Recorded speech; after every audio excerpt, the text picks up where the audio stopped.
여러분, 2025년 7월 28일 트럼프가 던진 한마디가 한반도 전체를 뒤흔들었다는 사실 알고 계신가요?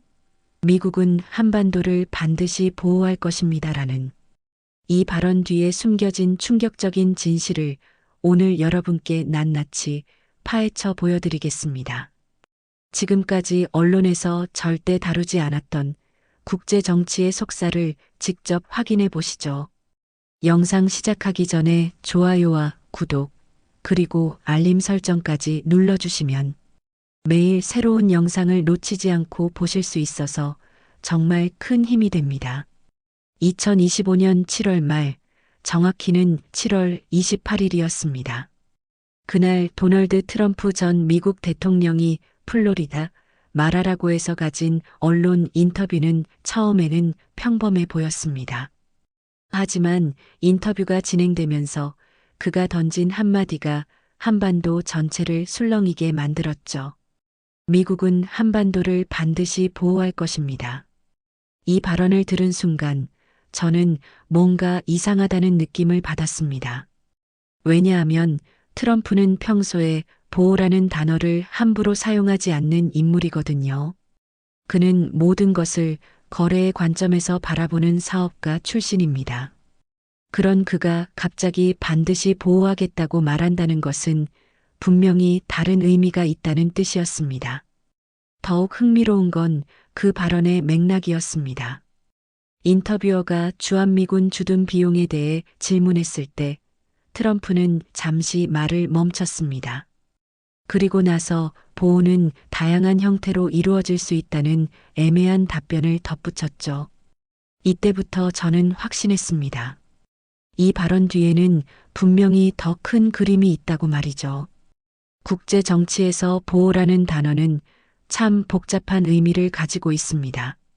때로는 진짜 보호를 의미하기도 하지만 때로는 조건부 거래의 시작을 알리는 신호이기도 합니다. 특히 미국과 같은 패권 국가가 사용할 때는 더욱 그렇죠. 트럼프의 이 발언이 나온 배경을 살펴보면 더욱 재미있습니다. 당시 미국 내에서는 인도- 태평양 지역의 군사 전략 재편에 대한 논의가 한창이었습니다. 중국의 군사력 증강에 대응하기 위해 미군을 어디에 배치할 것인가 하는 문제였죠. 그런 상황에서 나온 보호 발언이니 그 진짜 의미를 파악하는 것이 중요했습니다. 사실 저는 이런 상황을 여러 번 봐왔습니다. 2017년부터 2021년까지 트럼프 행정부 시절 한미동맹은 끊임없는 시험대에 올라 있었거든요. 방위비 분담금 인상 요구, 주한미군 감축 논의, 한미 자유무역협정 재협상 등 모든 것이 거래의 대상이 되었습니다. 그런데 이번 발언은 조금 달랐습니다. 과거처럼 직접적으로 돈을 요구하거나 위협을 가하지 않았거든요. 대신 보호라는 포장지로 무언가를 감싸서 내놓은 느낌이었습니다. 마치 선물 같았지만 그 안에 무엇이 들어있는지 알 수 없는 상자 같았죠. 이 발언이 나온 직후 워싱턴의 정가에서는 다양한 해석이 쏟아져 나왔습니다. 어떤 이는 트럼프가 한국에 대한 지지를 표명한 것이라고 긍정적으로 해석했고 어떤 이는 주한미군 감축의 전주곡이라고 부정적으로 봤습니다. 하지만 저는 둘 다 맞을 수도 있고 둘 다 틀릴 수도 있다고 생각했습니다. 왜냐하면 트럼프의 진짜 의도는 아마도 그보다 훨씬 복잡할 것이기 때문입니다. 그는 단순히 한국을 버리려는 것도 아니고 무조건 지키려는 것도 아닙니다. 그가 원하는 것은 더 유리한 조건에서의 새로운 게임 룰을 만드는 것일 가능성이 높았습니다. 이 첫 번째 장에서 여러분께 말씀드리고 싶은 것은 이것입니다. 국제 정치에서는 말 그대로 받아들이면 안 되는 발언들이 있다는 것이죠. 특히 보호라는 단어는 더욱 조심스럽게 해석해야 합니다. 그 뒤에 숨겨진 진짜 의도를 파악하는 것이 우리의 미래를 좌우할 수도 있거든요. 많은 분들이 한미동맹을 마치 결혼 서약서처럼 생각하시는데요. 사실 그렇지 않습니다. 동맹이라는 건 살아있는 생물체 같은 겁니다. 끊임없이 변화하고 때로는 강해지고 때로는 약해지죠. 그리고 무엇보다 양쪽의 이익이 맞아떨어질 때만 유지되는 겁니다. 1953년 한미 상호방 위조약이 체결된 이후 지금까지 72년이 흘렀습니다. 그동안 이 동맹은 수많은 위기를 겪었어요.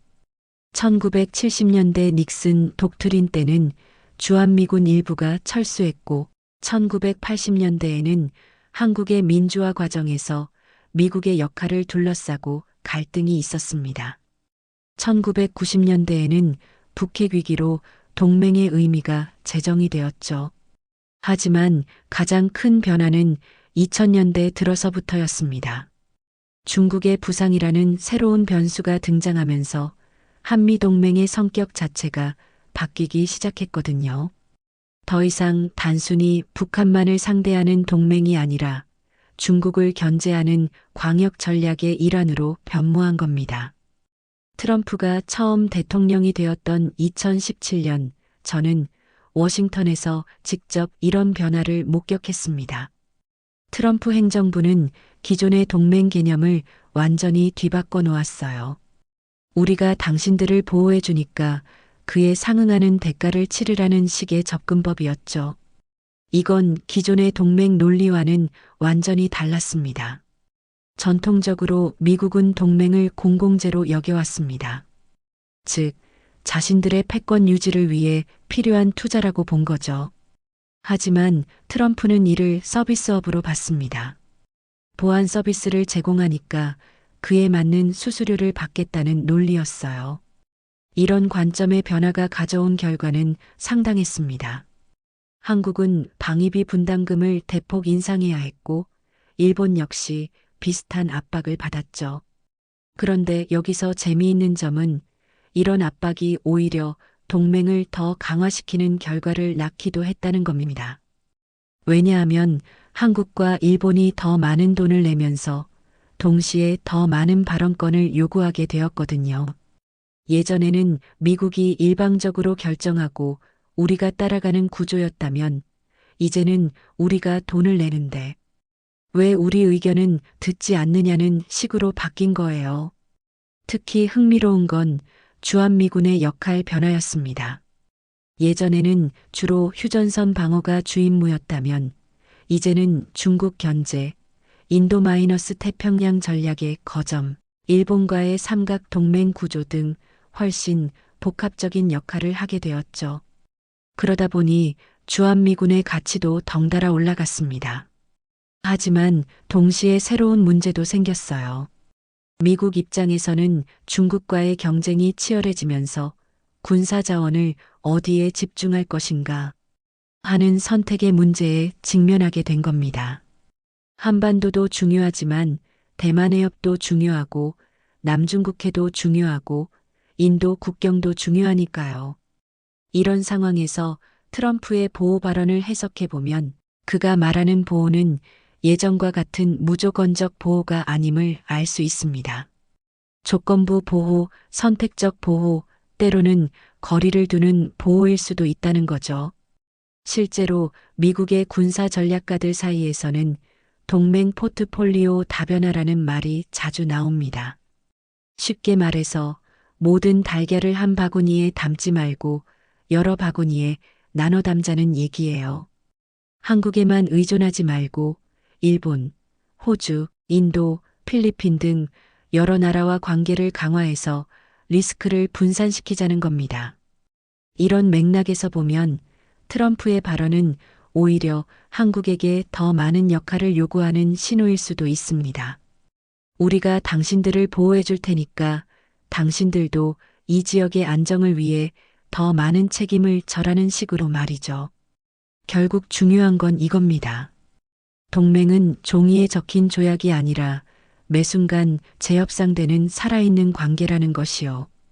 그리고 그 관계의 균형점은 양쪽의 필요와 능력 그리고 국제 정세의 변화에 따라 끊임없이 움직인다는 거예요. 트럼프의 보호 발언도 바로 이런 맥락에서 이해해야 합니다. 지금부터는 제가 혼자서 여러분께 이야기를 들려드리겠습니다. 마치 조용한 밤에 친구에게 비밀 이야기를 털어놓듯이 말이죠. 사실 트럼프의 보호 발언을 제대로 이해하려면 지금 인도 마이너스 태평양 지역에서 벌어지고 있는 조용하지만 거대한 변화를 먼저 알아야 합니다. 이건 언론에서 크게 다루지 않는 이야기인데 미국이 이 지역의 군사력 배치를 근본적으로 바꾸고 있거든요. 2023년부터 시작된 이 변화는 정말 놀라웠습니다. 미국이 괌 기지를 대대적으로 확장하기 시작한 거예요.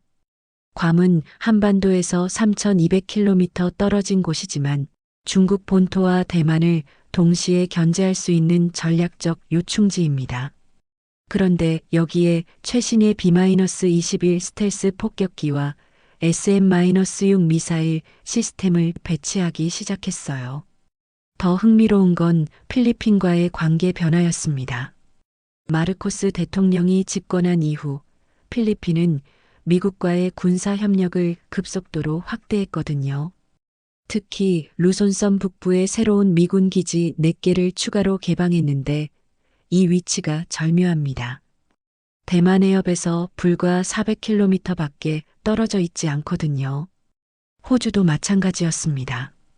다윈 기지에 미군이 순환 배치되는 규모가 계속 늘어나고 있어요.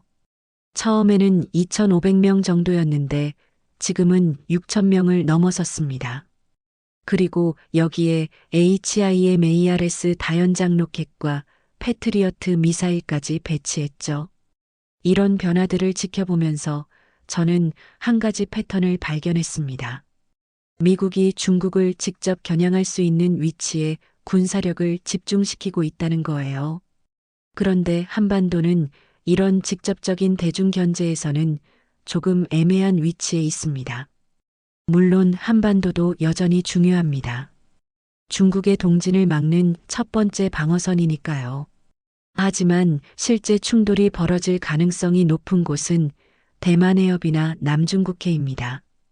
그러다 보니 미국의 군사 자원도 자연스럽게 그쪽으로 기울어지게 되는 거죠.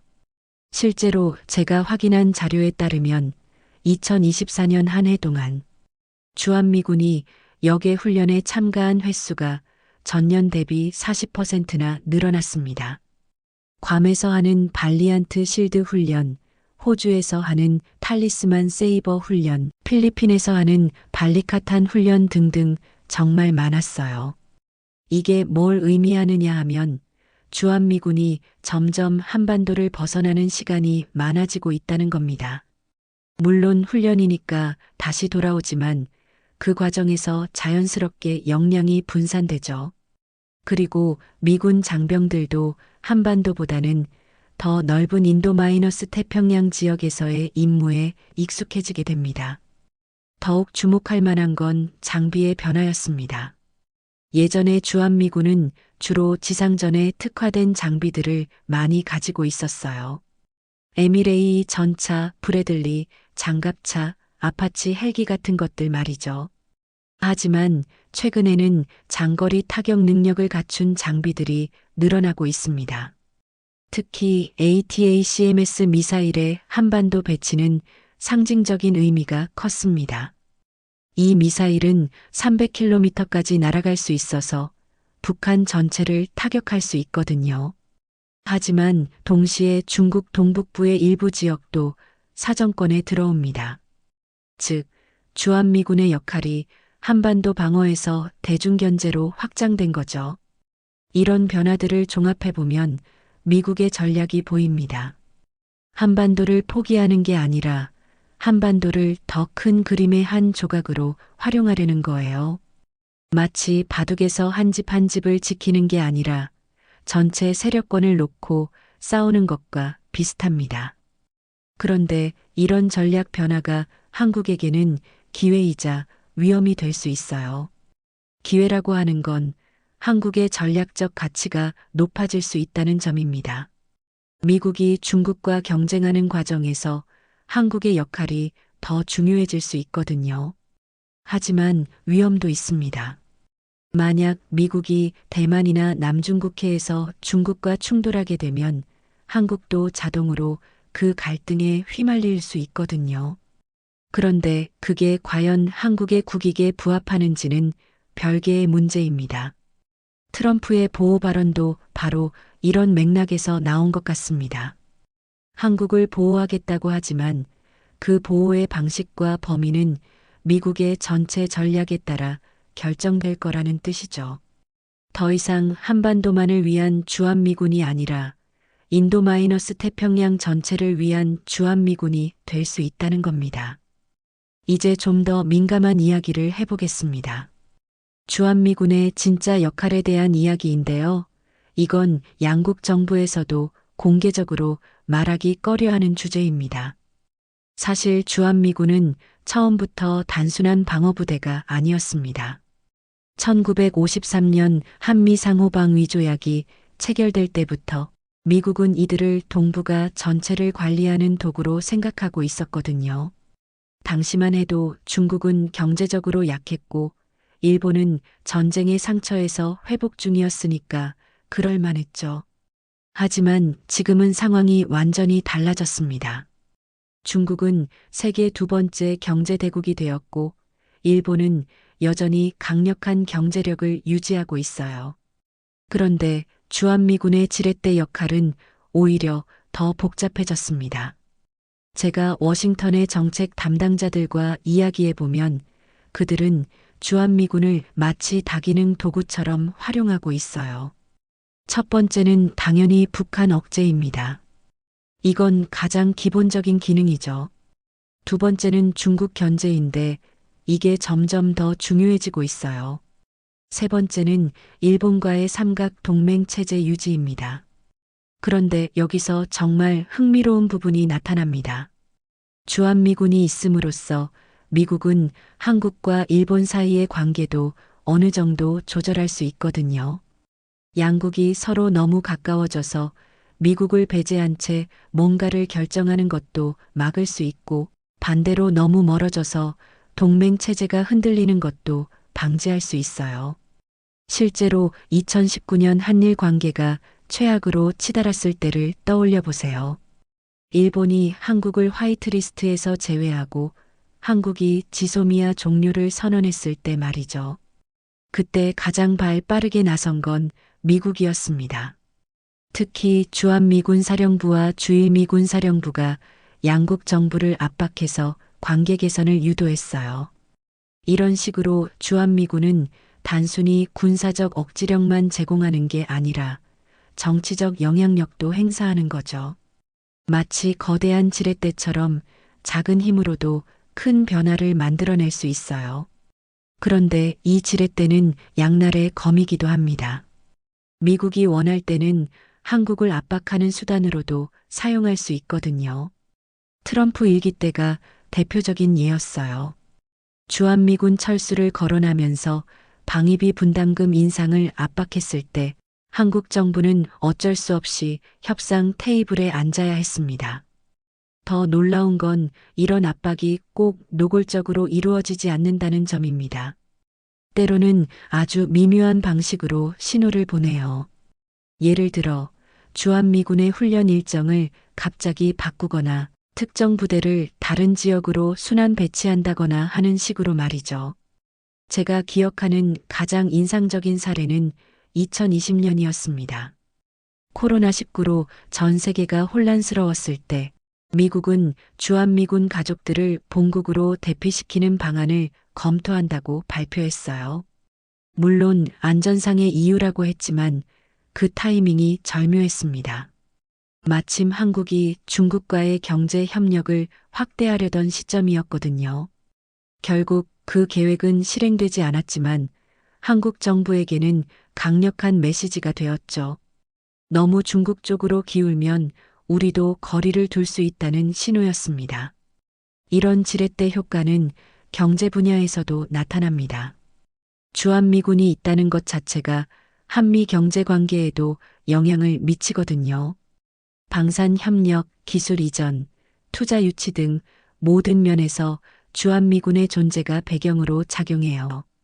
특히 최근 들어서는 반도체와 배터리 같은 첨단 기술 분야에서 이런 현상이 두드러집니다. 삼성과 SK가 미국에 대규모 투자를 하는 것도 표면적으로는 경제적 이유이지만 배경에는 안보 협력의 논리가 깔려 있어요. 그런데 여기서 주목해야 할 점은 이런 지렛대 효과가 점점 더 정교해지고 있다는 겁니다. 예전에는 주한미군을 빼겠다는 식의 직접적인 위협이 많았다면 이제는 주한미군의 역할을 조정하겠다는 식의 간접적인 방식을 선호해요. 예를 들어 주한미군 중에서 특정 부대만 다른 지역으로 이전시키거나 특정 무기 체계의 배치를 조정하는 식으로 말이죠. 이렇게 하면 전체적으로는 주한미군이 유지되지만 그 성격과 능력은 미국이 원하는 방향으로 바뀔 수 있거든요. 트럼프의 보호 발언도 바로 이런 맥락에서 이해해야 합니다. 그가 말하는 보호는 기존과 똑같은 방식의 보호가 아닐 가능성이 높아요. 아마도 미국의 새로운 전략에 맞춰서 조정된 형태의 보호일 거예요. 그리고 그 조정 과정에서 한국에게는 더 많은 역할과 책임이 요구될 수도 있고요. 결국 주한미군이라는 지렛대는 미국이 동북아 지역에서 패권을 유지하는 핵심 도구입니다. 그리고 그 지렛대의 지지점과 힘점은 국제 정세에 따라 언제든지 조정될 수 있어요. 우리가 해야 할 일은 그 변화를 미리 읽고 대응하는 것입니다. 이제 가장 현실적이면서도 민감한 이야기를 해보겠습니다. 바로 돈 이야기예요. 국제 정치에서 가장 솔직한 순간은 누군가 청구서를 내밀 때입니다. 그리고 트럼프만큼 이 청구서를 노골적으로 내미는 정치인도 드물죠. 2019년을 기억하시나요? 트럼프가 한국의 방위비 분담금을 5배로 늘리라고 요구했을 때 말이에요. 당시 한국이 내던 분담금이 약 1조 원이었는데 갑자기 5조 원을 내라고 한 거였습니다. 처음에는 다들 농담인 줄 알았어요. 하지만 트럼프는 진심이었죠. 그때 저는 워싱턴에서 이 협상 과정을 지켜봤는데 정말 흥미로웠습니다. 미국 측 협상팀조차 트럼프의 요구가 과도하다고 생각하고 있었거든요. 하지만 그들은 트럼프의 지시를 따를 수밖에 없었어요. 결국 협상은 1년 넘게 끌렸고 최종적으로는 절충안이 나왔습니다. 하지만 그 과정에서 중요한 선례가 만들어졌어요. 미국의 보호에는 대가가 따른다는 원칙이 확립된 거죠. 이전에도 방위비 분담금이 있었지만 그때는 상징적인 수준이었어요. 하지만 트럼프 이후부터는 실질적인 부담이 되기 시작했습니다. 더 중요한 건 이런 요구가 단순히 돈 문제가 아니라는 점입니다. 트럼프가 정말로 원했던 건 한국이 미국의 전략에 더 깊이 편입되는 것이었어요. 돈을 더 많이 내면 자연스럽게 미국의 정책 결정 과정에 더 의존하게 되거든요.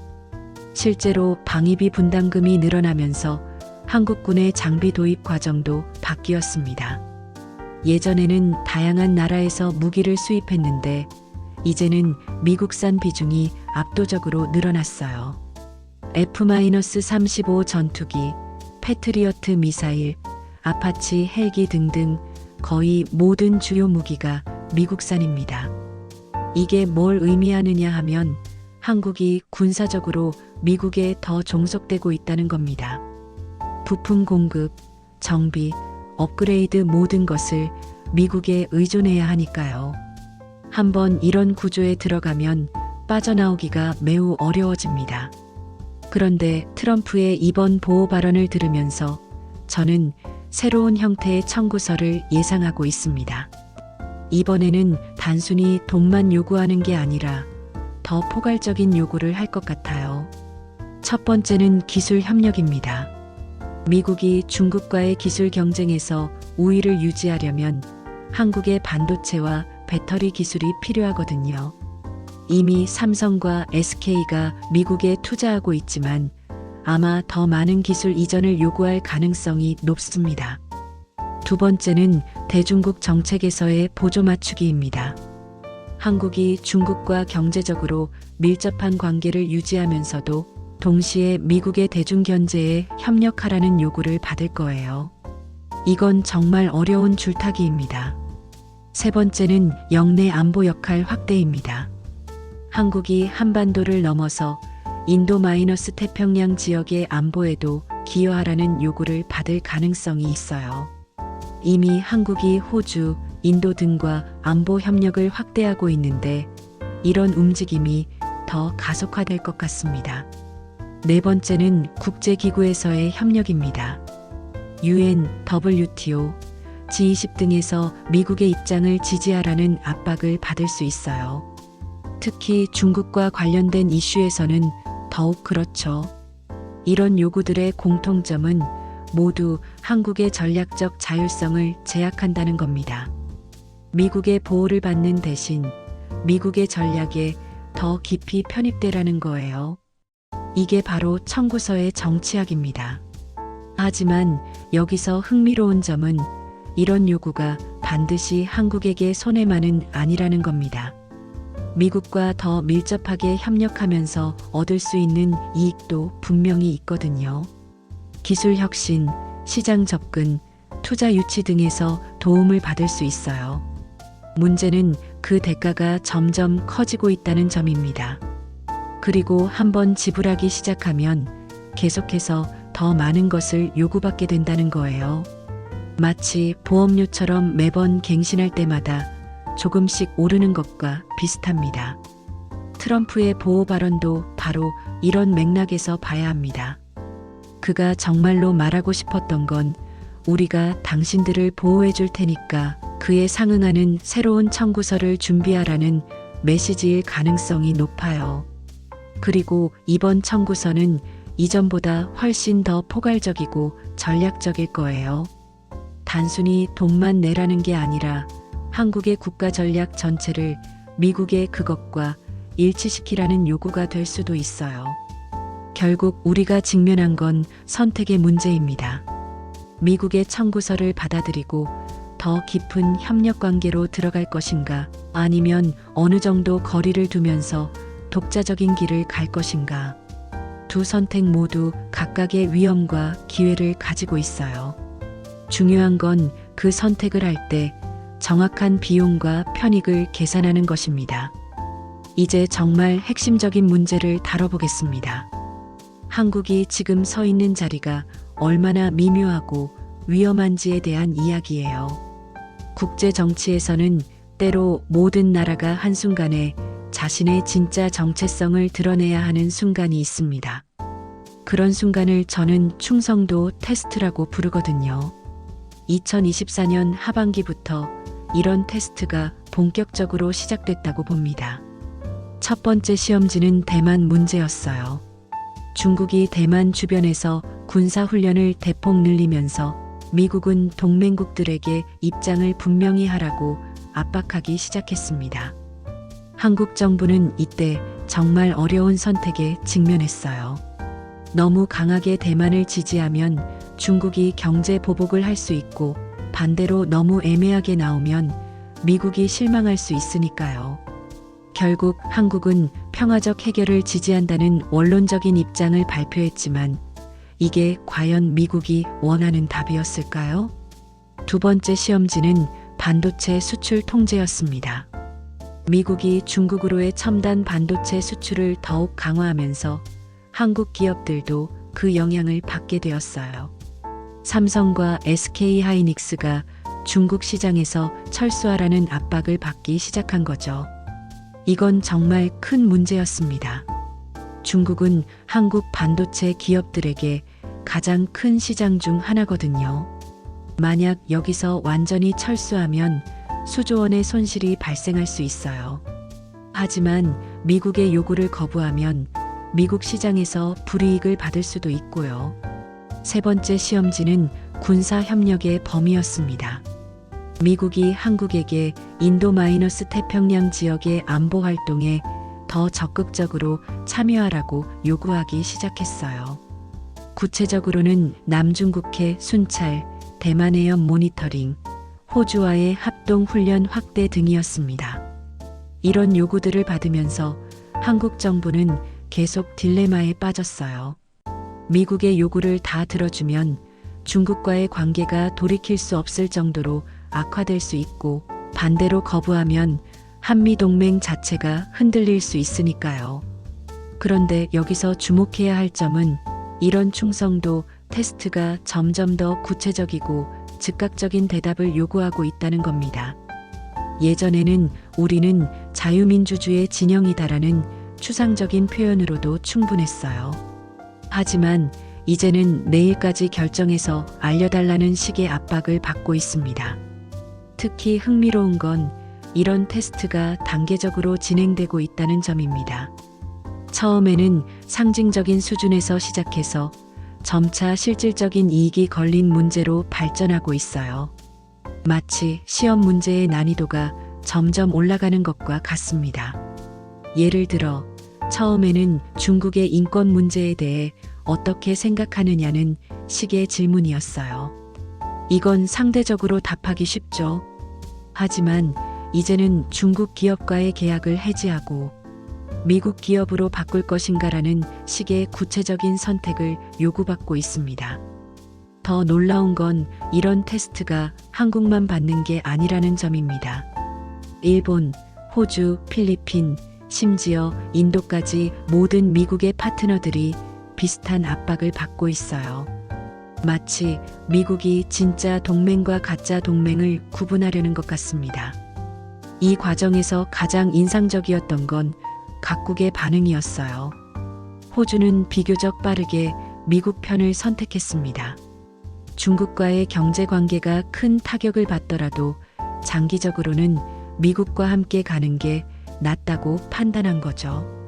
반면 싱가포르나 태국 같은 나라들은 최대한 중립을 유지하려고 노력하고 있어요. 한국의 경우는 정말 복잡합니다. 안보는 미국에 의존하면서도 경제는 중국과 밀접하게 연결되어 있거든요. 이런 상황에서 어느 한쪽을 선택하라는 압박을 받으면 정말 어려운 결정을 내려야 해요. 그런데 트럼프의 보호 발언은 바로 이런 맥락에서 나온 것 같습니다. 우리가 당신들을 보호해 줄 테니까 이제 진짜 선택을 하라는 최후 통첩 같은 느낌이에요. 더 이상 양다리를 걸치고 있을 수는 없다는 메시지인 거죠. 실제로 워싱턴의 정책 서클에서는 한국의 진정성에 대한 의구심이 계속 제기되고 있어요. 겉으로는 동맹이라고 하면서도 정작 중요한 순간에는 중국 눈치를 보는 게 아니냐는 비판이 있거든요. 이런 충성도 테스트는 앞으로 더 자주, 더 강도 높게 이루어질 것 같습니다. 그리고 각각의 테스트마다 한국은 자신의 전략적 방향을 더 명확하게 드러내야 할 거예요. 더 이상 애매한 답변으로는 버틸 수 없는 시대가 온 것 같습니다. 이제 정말 흥미로운 반전에 대해 이야기해 보겠습니다. 지금까지는 미국이 일방적으로 압박하고 한국이 선택해야 하는 상황에 대해 다뤘는데, 사실 미국 내부에서도 이런 접근 방식에 대한 반대 목소리가 만만치 않게 나오고 있어요. 가장 먼저 반기를 든 건 의외로 미국 군부였습니다.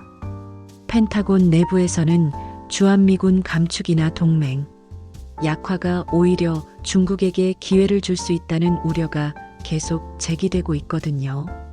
특히 인도-태평양 사령부 관계자들은 이런 입장을 더욱 강하게 드러내고 있어요. 2024년 말 제가 국방부 관계자와 대화했을 때 들은 이야기가 인상적이었습니다. 그는 트럼프의 거래적 접근법이 단기적으로는 효과가 있을지 모르지만 장기적으로는 동맹체제 전체를 약화시킬 위험이 있다고 말했어요. 군인들은 정치인들보다 훨씬 현실적으로 생각하거든요. 실제로 미군 내부에서는 한국의 전략적 가치를 매우 높게 평가하고 있습니다. 한국군의 전투력, 첨단 기술력, 그리고 무엇보다 지정학적 위치가 중국 견제의 핵심적이라고 보는 거죠. 이런 자산을 단순히 돈 문제로 흔들어서는 안 된다는 게 군부의 입장이에요.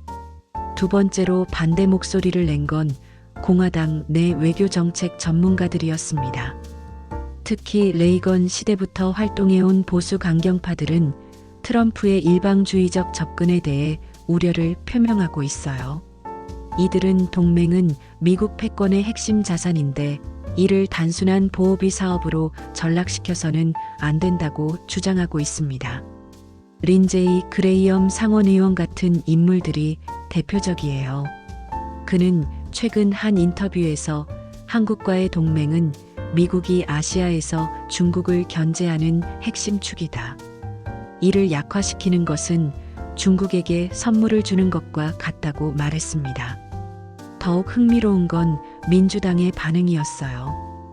평소에 트럼프와 대립각을 세우는 민주당이지만 동맹 문제에서만큼은 오히려 더 강한 유지 입장을 보이고 있거든요. 바이든 행정부 시절의 정책 담당자들은 동맹 약화는 미국의 국제적 리더십을 훼손한다며 반대 의견을 계속 제기하고 있어요. 특히 재미있는 건 미국의 싱크탱크들의 입장입니다. 브루킹스 연구소, 전략국제문제연구소 CSIS, 외교관계협의회 CFR 같은 주요 기관들이 모두 한 목소리로 한미동맹 강화를 주장하고 있어요. 이들의 연구 보고서를 보면 한국의 전략적 가치가 과거 어느 때보다 높다고 평가하고 있습니다. 경제계의 반응도 무시할 수 없어요. 한국에 투자한 미국 기업들이나 한미 경제 협력의 혜택을 받는 기업들은 동맹 관계의 안정성을 매우 중요하게 생각하고 있거든요. 특히 반도체, 자동차, 에너지 분야에서 한국과 협력하는 미국 기업들은 정치적 불확실성을 우려하고 있어요. 하지만 가장 주목할 만한 건 미국 내 여론의 변화입니다. 최근 여론조사를 보면 미국인들의 대한국 호감도가 상당히 높아졌어요. K-팝, K-드라마, 한국 영화 등의 영향으로 한국에 대한 인식이 많이 개선된 거죠.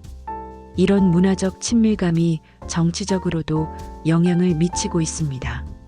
특히 젊은 세대일수록 한국을 긍정적으로 보는 경향이 강해요. 이들에게 한국은 더 이상 보호받아야 할 약한 동맹국이 아니라 함께 협력할 수 있는 파트너로 인식되고 있어요. 이런 인식 변화는 장기적으로 한미 관계에 긍정적인 영향을 미칠 가능성이 높습니다. 또 하나 흥미로운 건 미국 내 한인 사회의 정치적 영향력 확대입니다. 한인들의 정치 참여가 늘어나면서 의회에서도 한국 관련 이슈에 대한 관심이 높아지고 있어요. 특히 캘리포니아, 뉴욕, 버지니아 같은 주에서는 한인 유권자들의 목소리가 무시할 수 없는 수준에 이르렀습니다.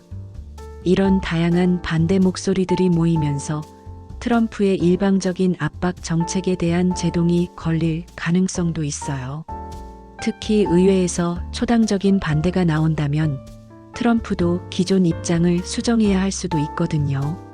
실제로 2025년 상반기에는 이런 역풍의 조짐들이 구체적으로 나타나기 시작했습니다. 상원 외교위원회에서 한미동맹 강화 결의안이 압도적인 지지로 통과되었고 하원에서도 비슷한 움직임이 있었어요. 게다가 중국의 군사적 위협이 계속 증가하면서 한국의 전략적 가치에 대한 재평가가 이루어지고 있어요. 중국이 대만을 압박할수록 미국은 한국의 지정학적 위치가 얼마나 중요한지 다시 깨닫게 되는 거죠. 이런 상황에서 트럼프의 보호 발언도 다르게 해석될 수 있습니다. 어쩌면 그의 발언 자체가 이런 내부 반대 여론을 의식한 것일 수도 있어요. 너무 강하게 압박하면 역풍을 맞을 수 있으니까 일단은 보호하겠다고 말해서 분위기를 진정시키려는 의도일 수도 있고요. 이제 마지막 장입니다. 지금까지 7개 장에 걸쳐 트럼프의 보호 발언 뒤에 숨겨진 복잡한 국제정치의 메커니즘을 파헤쳐 봤는데요. 결국 우리가 답해야 할 핵심 질문은 이것입니다. 과연 우리는 어떤 보호를 원하는가? 사실 이 질문에 답하기 위해서는 먼저 현실을 정확히 인식해야 합니다. 미국이 말하는 보호는 더 이상 일방적인 선물이 아니에요. 조건부 계약이고 상호 의무가 따르는 거래입니다. 그리고 그 조건들은 갈수록 까다로워지고 있어요. 하지만 동시에 우리는 미국 없이 혼자서 중국과 북한의 위협에 대응하기 어려운 것도 사실입니다. 아무리 한국의 국력이 성장했다고 해도 핵무기를 가진 두 강대국을 상대로 완전히 독자적인 안보를 확보하기는 현실적으로 불가능하거든요. 그렇다면 우리에게 남은 선택지는 무엇일까요? 저는 크게 세 가지 방향을 생각해 볼 수 있다고 봅니다. 첫 번째는 미국과의 전면적 협력 강화입니다. 트럼프가 요구하는 모든 조건을 받아들이고 미국의 인도- 태평양 전략에 완전히 편입되는 거예요. 이렇게 하면 확실한 안보 보장을 받을 수 있지만 대신 중국과의 관계는 돌이킬 수 없을 정도로 악화될 가능성이 높습니다. 두 번째는 전략적 중립 추구입니다. 미국과 중국 사이에서 균형을 잡으면서 어느 쪽에도 완전히 기대지 않는 독자적인 길을 가는 거예요. 싱가포르나 스위스 같은 나라들이 이런 전략을 택하고 있죠. 하지만 이는 상당한 외교적 역량과 경제적 자립도를 요구합니다. 세 번째는 조건부 협력입니다. 미국과의 동맹은 유지하되 모든 요구를 다 들어주지는 않는 거예요. 선택적으로 협력하면서 우리의 핵심 이익은 지키는 전략입니다. 이게 가장 현실적인 선택일 수 있지만 동시에 가장 어려운 줄타기이기도 해요. 저는 개인적으로 세 번째 옵션이 가장 현명하다고 생각합니다. 왜냐하면 국제 정치에서 절대적인 것은 없기 때문이에요.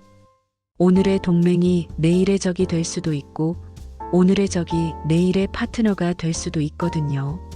하지만 조건부 협력을 성공적으로 실행하려면 몇 가지 전제 조건이 필요합니다. 첫째, 우리 자신의 전략적 가치를 정확히 알아야 해요. 한국이 미국에게 얼마나 중요한 파트너인지, 그리고 그 가치를 어떻게 활용할 수 있는지를 정확히 파악해야 합니다. 둘째, 대안을 준비해야 해요. 미국 일변도의 안보 전략에서 벗어나서 다양한 안보 파트너십을 구축해야 합니다. 일본, 호주, 인도 등과의 협력을 강화하고 유럽 국가들과도 안보 협력을 확대해야 해요. 셋째, 경제적 자립도를 높여야 합니다. 특정 국가에 과도하게 의존하지 않는 다변화된 경제 구조를 만들어야 해요. 이게 바로 진짜 안보의 기초거든요. 넷째, 국민적 합의를 이뤄야 합니다. 어떤 방향을 선택하든 국민들이 그 선택을 지지하고 뒷받침해줘야 해요. 정권이 바뀔 때마다 외교 방향이 흔들리면 어떤 전략도 성공할 수 없거든요. 그런데 여기서 가장 중요한 건 시간입니다. 국제 정세는 빠르게 변하고 있고 우리에게 주어진 선택의 여지도 점점 줄어들고 있어요. 지금 결정을 미루면 나중에는 선택권 자체가 없어질 수도 있습니다.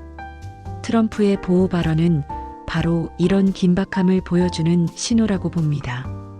더 이상 애매한 태도로 버틸 수는 없다는 메시지예요. 하지만 그렇다고 해서 성급하게 결정해서도 안 되고요. 결국 우리가 원하는 보호는 이런 것이어야 합니다. 우리의 자주권을 존중하면서도 실질적인 안전을 보장해주는 보호, 일방적인 의존이 아니라 상호 이익에 기반한 보호, 그리고 미래의 변화에도 유연하게 대응할 수 있는 보호 말이에요. 이런 보호를 얻기 위해서는 우리 스스로가 더 강해져야 합니다. 군사적으로도 경제적으로도 그리고 무엇보다 외교적으로 말이죠.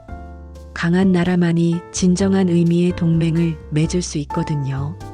마지막으로 한 가지 더 말씀드리고 싶은 건 이 모든 선택의 기준은 결국 우리 국민의 안전과 번영이어야 한다는 점입니다. 멋있는 이념이나 추상적인 가치보다는 구체적이고 실질적인 이익을 우선해야 해요. 트럼프의 보호 발언이 던진 화두는 이제 시작일 뿐입니다.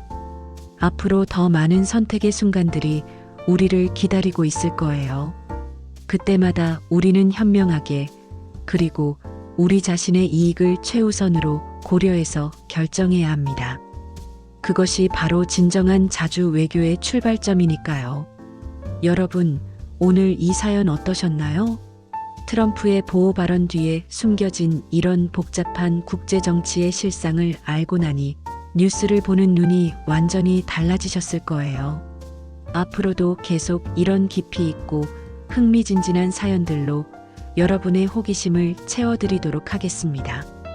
마음에 괜찮으셨다면 좋아요 버튼으로 응원해 주시고 다음 영상에서도 여러분의 마음을 뛰게 할 더욱 놀라운 이야기로 돌아오겠습니다. 오늘도 시청해 주셔서 진심으로 감사드리고 항상 건강하고 행복하세요.